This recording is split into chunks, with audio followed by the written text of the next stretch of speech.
Swiss psychiatrist Karl Jung ने एक बार बोला था, until you make the unconscious conscious, it will direct your life and you will call it fate. जिस भी चीज को आप अपनी किस्मत बोलते हो वो आप खुद ही बनाते हो। अगर आप बिना सोचे समझे अपनी जिंदगी जी रहे हो और जो भी आपकी लाइफ में बड़े बड़े डिसीजंस हैं, जो भी आपका हर एक्शन है, आप उसके बारे में कॉन्शियस नहीं हो, बस अंधाधुंध चले जा रहे हो लाइफ में, तो आपको जो मिलेगा आप बोलोगे कि मेरी बुरी किस्मत है, ये मेरी बदनसीबी है। लेकिन जब भी आप ज्यादा कॉन्शियस हो जाओगे, जब आप अटेंशन पे करोगे अपनी लाइफ की हर छोटी डिटेल पे, हर एक्शन सोच के लोगे, हर डिसीजन सोच के लोगे, तब आप ये नहीं बोलोगे कि मेरी जिंदगी मेरी किस्मत चला रही है, आप ये बोलोगे कि मेरी किस्मत मेरे हाथ में है और मैं उसे खुद लिख रहा हूं। आपने ऐसे बहुत से मूर्ख लोगों को ये बोलते हुए सुना होगा कि हमारी किस्मत ऊपर वाला लिखता है या फिर हमारी लाइफ प्री डेस्टिन्ड यानी पूर्व निर्धारित है। लेकिन एक्चुअल में ऐसे लोगों को ये नहीं पता होता कि कर्म क्या होता है। कर्म का मतलब होता है कि मैं जो भी कर रहा हूं और जो भी डिसीजन ले रहा हूं उसका भुगतान मैंने खुद ही भरना है। Our life is our making.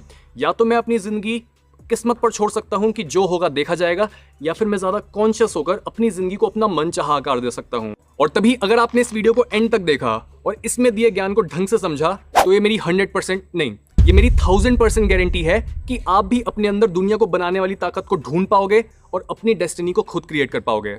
अगर आप अपनी डेस्टिनी खुद क्रिएट करना चाहते हो, आपको ये एक सिंपल फॉर्मूला याद रखना होगा। आपको हर मोमेंट को एक नए मोमेंट की तरह देखना होगा, इसमें कॉन्शियसली जीना होगा, अपने पास से इन्फ्लुएंस नहीं होना होगा।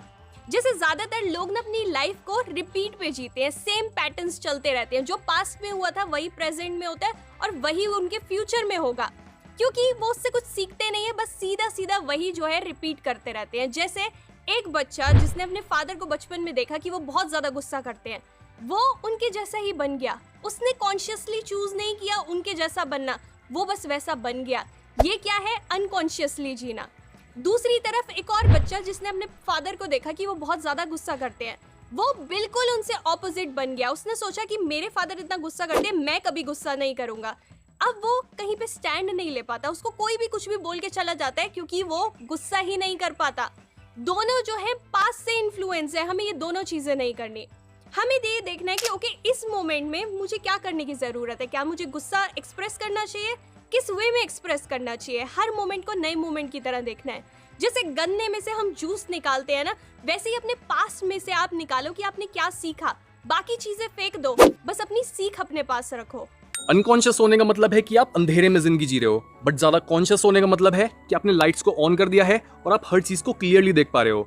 अगर आपको अपनी लाइफ में कुछ भी एक्स्ट्रा ऑर्डिनरी या फिर कुछ भी ओरिजिनल करना है, तो आपको ज्यादा कॉन्शियस बनना ही पड़ेगा। जब भी आप ध्यान देना शुरू करते हो, तब गलती की गुंजाइश बहुत कम हो जाती है और आपके और सक्सेस का बीच का रास्ता भी छोटा हो जाता है। कभी नोटिस करा है कि जब भी आप किसी बुक को रीड करते हो, तब उसे बंद करने के बाद आप हर चीज भूल क्यों जाते हो, या फिर क्यों आपकी डिसीजन मेकिंग इतनी पुअर है, क्यों आप अपने रिलेशनशिप्स को सस्टेन नहीं कर पाते हो, या फिर क्यों आप इतने वेल आर्टिकुलेटेड नहीं हो, और जब भी आप कुछ बोलना चाहते हो आप आउट ऑफ नर्वसनेस ये सारे वर्ड्स यूज करने लग जाते हो, या फिर उसको सेंटेंस को टूटा हुआ बोलते हो। ये सब इसलिए ही होता है जस्ट बिकॉज आप ध्यान में नहीं हो। अब बात करते हैं कि कैसे हम ज्यादा कॉन्शियस बन सकते हैं। यूजुअली लोग कर्मा को सोचते हैं फिजिकल एक्शन, बट कर्मा का मतलब है action on every level. Mental action, emotional action, physical action and energetic level पे एक्शन। अगर आपकी थॉट्स अलाइंड नहीं है आपके गोल के साथ, तब भी आपका कर्म सही नहीं है।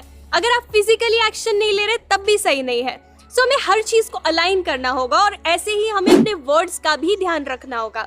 जो भी चीज आज आप बोल रहे हो ना, वो आपकी रियलिटी बन जाएगी। वर्ड सीड्स की तरह है, जिनको आज आप बो रहे हो और कल आपको इनका फ्रूट मिलेगा। जैसे क्या होता है, जो भी चीज हम अपने बारे में बोलते हैं वो हमारी आइडेंटिटी बन जाता है। मैं बोलूं आई एम स्टूपिड, क्या मैं एक अच्छे इंसान की तरह, वाइज इंसान की तरह कुछ कर पाऊंगी? नहीं, स्टूपिड ही बन जाऊंगी, वो मेरी आइडेंटिटी बन जाएगी। जैसे ये चीज बाइबल में भी बहुत क्लियरली बताई हुई है। गॉड ने अब्राहम का नाम अब्राहम में चेंज कर दिया। क्यों? क्योंकि गॉड उसकी आइडेंटिटी चेंज करना चाहते थे। अब्राहम का एक भी बच्चा नहीं था, बट अब्राहम जो है, उसके वर्ड का, उसके नाम का मतलब ही क्या है? Father of many Nations. God ने उसकी आइडेंटिटी चेंज की, उसका नाम चेंज किया। आपको भी अपना नाम चेंज करना है, अपनी आइडेंटिटी को चेंज करना है। जो आप गलत गलत चीजें अपने आप को बोलते रहते हो ना, उन्हें बंद करना होगा। सोचो, हमारा नाम जो होता है, हमारे मम्मी पापा कितने अच्छे अच्छे नाम रखते हैं। कोई भगवान का नाम, कोई राजा का नाम रखते हैं। क्यों? क्योंकि जब भी हम अपना नाम सुने, हमें याद आए कि हमें कैसा काम करना है, कैसा कर्म करना है। Number 2, practice people watching. Now मैं यहाँ पर आपको ये नहीं कह रहा कि लोगों को ताड़ो, उनको घूरो और उनको अनकंफर्टेबल फील कराओ। नहीं, अपनी सराउंडिंग्स को ऑब्जर्व करना शुरू करो। जैसे थोड़े महीने पहले क्या हुआ, सुरभि और मैं एक रेस्टोरेंट में थे और वहां पर हमारी साथ वाली टेबल पर एक इंडियन फैमिली आकर बैठी और हमारे को सुनाई दे रहा था कि वो क्या ऑर्डर कर रहे हैं और उन्होंने बोला कि सूप ले आओ 1/2 करके। और ये चीज़ कहीं ना कहीं मेरे को बहुत बुरी लगी। क्यों? क्योंकि ये चीज़ हम भी करते थे इंडिया में कुछ टाइम पहले तक। और ठीक है, यहाँ पर एक रीज़न ये भी है मेरे को बुरा लगने का कि ये चीपनेस है उसकी। ये ऐसा लग रहा है कि वो बहुत ज़्यादा कंजूस है और ये उसकी प्रॉब्लम है। अपने पैसा तुम जैसा खर्च कर रहे हो वो तुम्हारी प्रॉब्लम है। बट मेरे को बुरा इसलिए लगा क्योंकि मेरे दिमाग में हमेशा ये लगता है कि मैं अबंडेंस कैसे क्रिएट करूँ, और 1/2 वाली चीज़ लैक को रिमाइंड कराती है तुम्हारे को। यहाँ पर हमारा एम ये नहीं है कि हम दूसरे लोगों को जज करें या फिर ये समझें कि वो हमारे से ऊपर है या नीचे। हमारा काम बस इतना है कि हम दूसरे लोगों को यूज करें एज अ मिरर। क्योंकि होता क्या, जब भी हम अपनी सेल्फ अवेयरनेस की जर्नी में बहुत इनिशियल पॉइंट पर होते हैं तब हम खुद को ऑब्जर्व करके ये पकड़ नहीं पाते स्पेसिफिकली कि हम कहाँ पर गलत हैं और हमारा कौन सा बिहेवियर गलत या फिर सही है। तो ऐसे पॉइंट पर दूसरों को ऑब्जर्व करना और उनकी गलती या फिर उनका कुछ सही पॉइंट निकालना बहुत ईजी होता है।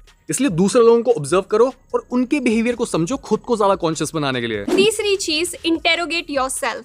अगर आप कॉन्शियस बनना चाहते हो, अपने आप से क्वेश्चंस पूछने शुरू करो, क्योंकि जब आप अपने आप से क्वेश्चन पूछोगे और उनके आंसर्स ढूंढोगे, आप समझ पाओगे कि आप ऐसा क्यों सोचते हो, आप ऐसा फील क्यों करते हो, आपकी कॉम्प्लेक्स मोटिवेशंस क्या है किसी चीज को करने के लिए। आप अपने आप को बेटर समझ पाओगे, सेल्फ अवेयर हो पाओगे। जैसे एक पुलिस वाला होता है, वो एक चोर से जब क्वेश्चन पूछता है ना, अलग अलग तरीके से पूछता है। अच्छा, तू उस टाइम पे कहाँ पे था, ऐसा क्यों किया था, तेरे घर में कौन था, क्या हो रहा था, आसपास क्या दिख रहा था। बहुत सारे क्वेश्चन पूछता है सिर्फ एक जगह पे पहुंचने के लिए। ऐसे ही अपने लिए क्वेश्चनर डिजाइन करो ताकि आप सेल्फ अवेयर हो पाओ।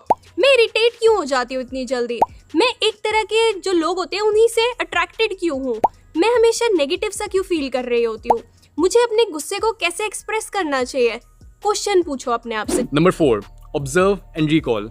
मैंने ना जाने कितने स्पिरिचुअल गुरुज और टीचर्स को यही सेम एक्सरसाइज उनके स्टूडेंट्स के साथ कराते हुए देखा है जो उनको करा रहे होते हैं उनकी अवेयरनेस और कॉन्शियसनेस को बढ़ाने के लिए, और हम ये साथ कर सकते हैं। आपको अपनी आंखें बंद करनी है, चीटिंग मत करो, अपनी आंखें बंद करो और रिकॉल करो कि आपके रूम में हर चीज़ कहाँ पर पड़ी हुई है। आपका मोबाइल फ़ोन कहाँ पर है, आपकी गाड़ी की चाबियाँ कहाँ पर है, आपका लैपटॉप कहाँ पर है, कहाँ पर आपके कपड़े रखे हुए हैं, आपकी अलमारी में हर चीज़ अरेंज्ड कैसे है, आपकी बाथरूम की टाइल्स कैसी हैं, आपकी किचन में जो प्लेट्स हैं उन पर कहाँ कहाँ निशान हैं, कितना आप स्पेसिफिकली रिकॉल कर सकते हो इन छोटी छोटी डिटेल्स को। इस तरह से आप अपने माइंड को प्रैक्टिस कराते हो और उसे एक्सरसाइज कराते हो ताकि वो अपनी स्पेशल अवेयरनेस को बढ़ाए और अगली बार हर छोटी से छोटी चीज पर भी ध्यान दे। Number 5, meditation. जब भी आप मेडिटेट करते हो आप ज्यादा कॉन्शियस होते हो।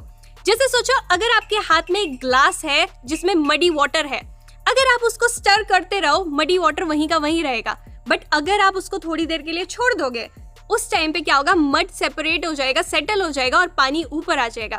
सेम होता है जब हम मेडिटेट करते हैं। उस टाइम पे हमारे जो नेगेटिव इमोशंस होते हैं, हम इरिटेट हो रहे हैं या हमें गुस्सा आ रहा है या हम जेलस है, सब चीज सेटल हो जाती है और हम क्लियरली सोच पाते हैं, कॉन्शियसली सोच पाते हैं ना। आपको एक चीज याद रखनी है कि आसमान में बैठ के कोई भी आपकी किस्मत नहीं लिख रहा, किस्मत लिखने वाला यहाँ है और वो जैसी चाहे अपनी किस्मत लिख सकता है।